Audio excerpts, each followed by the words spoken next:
So recently I've been watching through all the A24 horror movies. In this video I have the 23rd A24 horror movie, and that means I have 10 more left after this. In this video I'm going over a movie called Beau is Afraid.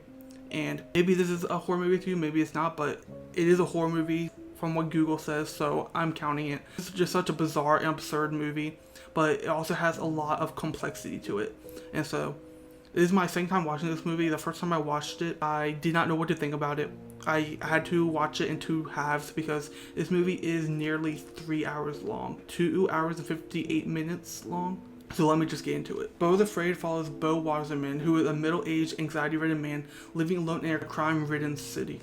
When he learns of his mother's death, Beau embarks on a journey back to her suburban mansion. Along the way, he gets his luggage stolen, runs from threatening homeless attackers, deals with a home invasion, a food truck collision, near-lethal stabbing, and a nightmarish trial where he confronts his deepest fears and guilt.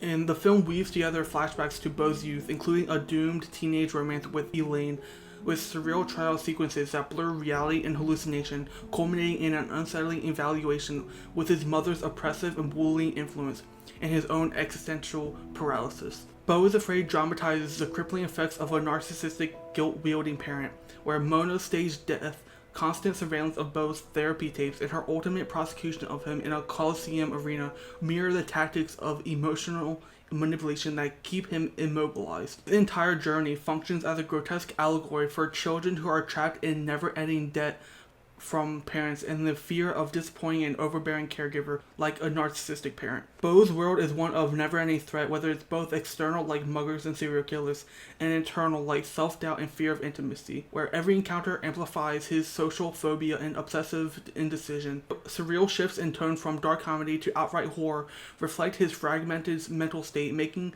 the film itself an anxiety-inducing experience that mirrors the protagonist's mental state. And central to Beau's mental state is the belief that his father died during sex, a myth made up by Mona, his mother, and his fear of having an orgasm, and then reimagining his father as a literal monstrous dick.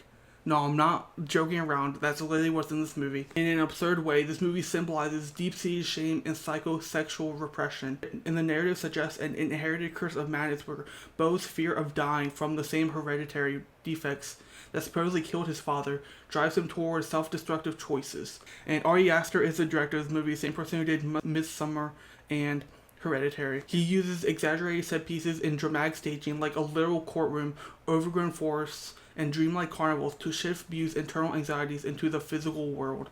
The film's structure mimics a fever dream, making time and rational causes blur to immerse you into Beau's disoriented consciousness. Joaquin Phoenix as Beau delivers a masterpiece